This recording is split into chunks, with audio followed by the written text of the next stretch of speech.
Welcome, and thank you for joining us today. I'm John. And I'm Kate.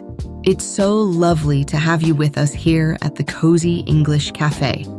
We thought it would be nice to just have a calm chat about what a typical day looks like for us, from the moment we wake up to the moment we go to sleep. Exactly, the small routines that make up our days. So find a comfortable spot and let's begin. Shall we start with the morning, Kate? Yes, why don't you start? Tell us about your morning. How does your day usually begin? Well, I must admit I am not a natural morning person. My day starts very slowly and quietly. The first thing I do, before even getting out of bed, is a few simple stretches. I am more of an evening person myself. I go to bed late, typically around midnight. A gentle start.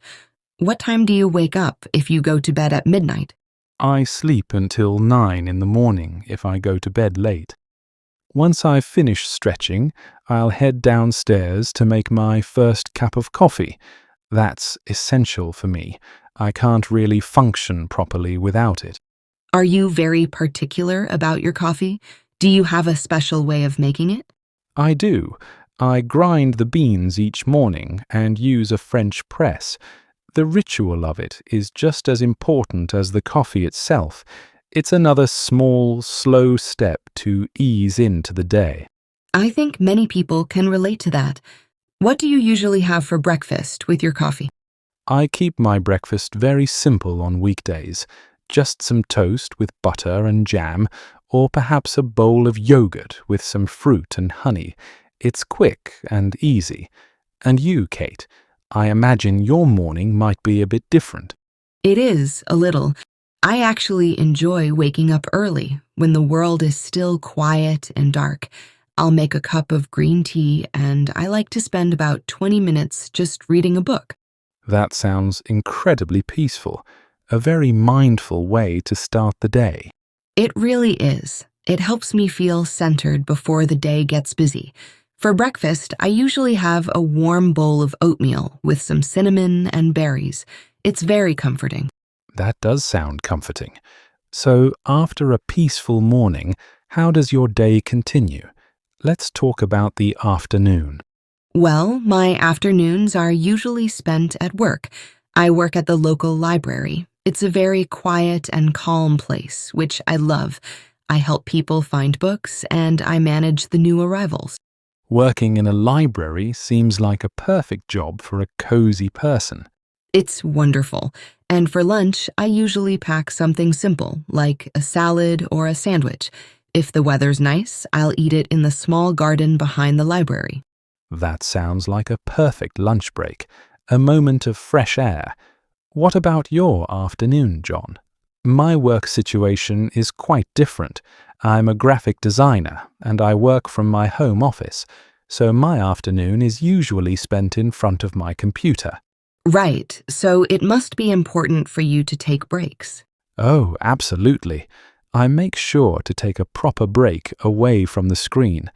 Around 3 o'clock, I'll stop what I'm doing and go for a walk. There's a lovely park near my house, and I'll just walk for about half an hour. That's such a good habit, to step outside and separate from your workspace. It makes a huge difference to my mood and my ability to focus for the rest of the day. It helps to clear my head. I can imagine. So after the workday is done and you've had your walk, how do you transition into your evening? How do you like to unwind? My evening routine is all about slowing things down. The first thing I do when I finish work is close my laptop and make a clear distinction between work time and personal time. That separation is very important for me. That's a very healthy boundary to set, especially when you work from home. It can be so easy to let work bleed into your personal time.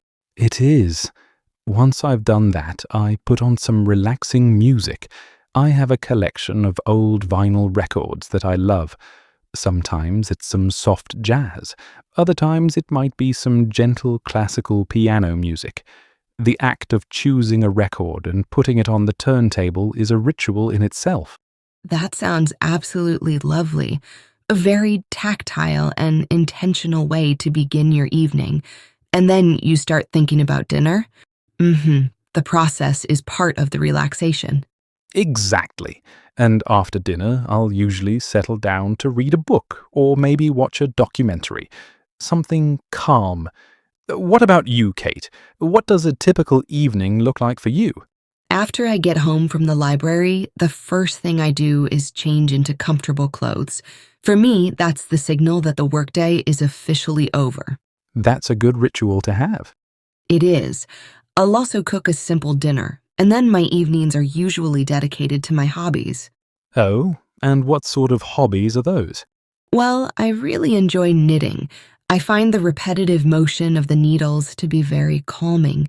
I'll sit on my sofa, usually with my cat, Daisy, sleeping next to me, and I'll knit while I listen to an audiobook. That sounds like the very definition of a cozy evening. It truly is. And just before bed, I always have a cup of chamomile tea. It helps me to feel sleepy.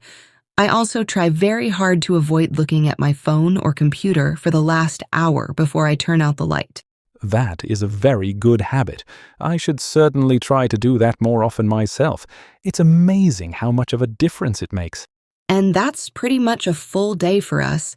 It's so interesting how we all create these little routines and rituals to make our days flow smoothly. It certainly is. It was lovely sharing that with you, Kate, and with all our listeners. Thank you so much for joining us for this chat. Thank you, everyone. We hope you found it relaxing. We encourage you to think about your own daily routines and the small things that make you feel comfortable and happy. Until next time, from both of us here at the Cozy English Cafe, have a peaceful week. Goodbye for now.